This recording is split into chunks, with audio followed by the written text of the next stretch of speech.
Hi, I'm Steve from RC Boat Company. Today we're going to give you a general view of our SG121H hull kit. It's Master Hull 001.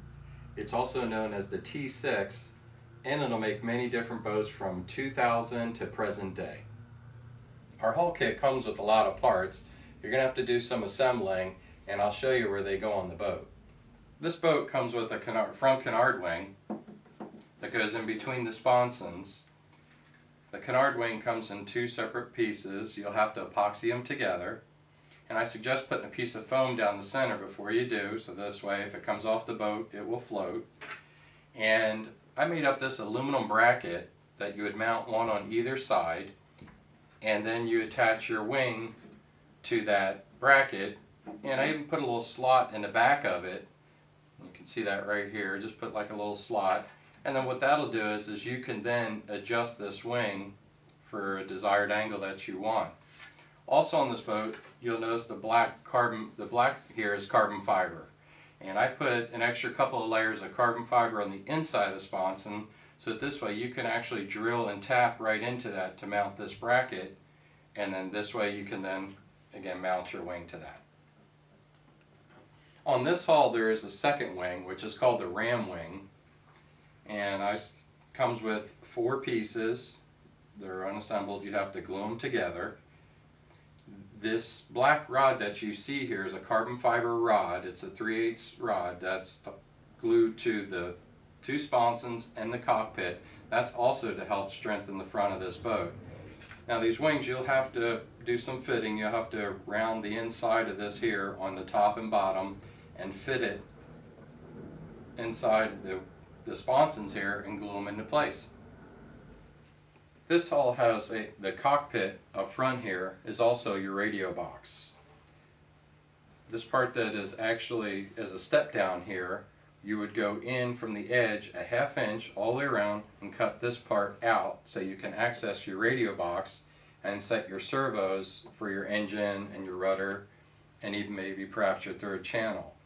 I also supply a Lexan cover to go over this, which simply you put down and then you tape the edges all around it, which will seal up the box. This is actually clear. And one other thing too, when you're doing the radio box, you want to make sure that you fill in on each side of the radio box with either foam or a piece of wood, and then that will seal your radio box up. This is the cowling for this hull.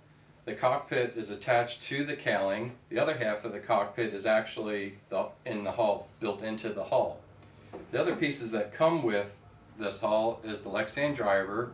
You paint the underside of this Lexan driver, and also the cockpit tray, which you glue your Lexan driver to that. And also what comes with this hull is the Lexan Canopy. You can cut your windshield out and then epoxy the Lexan Canopy on the inside, and after that's epoxied in, then you can glue these 2 pieces together, which gives you your finished cowling. Alright, the boat shown here does not have the Saltwater Snorkel on there. However, you can order it with the Saltwater Snorkel as an option, and the Saltwater Snorkel comes in 2 pieces, which you'd have to epoxy together. And then also you would epoxy the Saltwater Snorkel to the cowling, and then you would just mount it on there like that. A couple more parts that you'll get with this hull kit is a turbine tube tray that fits in the engine well, and also you get the turbine tube shroud, and this piece here will actually mount to this tray, and you'll have to cut out the back of the cowling for the shroud to fit inside there. Okay, here we're at the back of the boat, and these 2 pieces here are carbon fiber. They are the brackets for the uprights. I epoxy them to the bottom of the hull and to the top of the hull, make them nice and strong. These parts you see here are the actual wing set, which come unassembled. You'll have to epoxy them together. And again, I suggest that you put foam on the inside of them before you epoxy them together, so that this way they will float.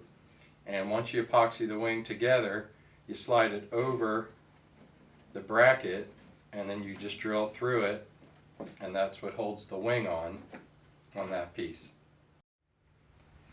This is the horizontal wing. Comes in two pieces. You'll have to epoxy it together. I would add foam down the center so that this piece also floats. And the wing is a little bit longer. Depending on which hull you're building, you would just shorten the wing up to the right length to fit this hull. When I build this hull kit, I put two 12-ounce fuel compartments. There's one on each side. Then you get a Sullivan 12-ounce slanted fuel tank. Install your fuel lines and simply slide it into the compartment and then push it in flush. Here's a shot of the bottom of the boat. The black you see here is carbon fiber on the transom, the bottom of the boat. Each of the sponsons has carbon fiber turn fin area. The blue that you see is foam for flotation, and it also stiffens up the bottom of the boat as well, and also put wood down the center to strengthen that up. So the boat is strong and durable and light. The turn fin area here, which again has the carbon fiber, has a flat spot on it so you can mount your turn fin bracket. Behind there is an aluminum bracket 1/4 inch thick so you can drill and tap into that and mount your turn fin there. That was some general information on our SG121H hull kit. I hope it gave you a good insight on this hull. If you have any questions about this hull, you can email me at info@rcboatcompany.com. Thanks for watching.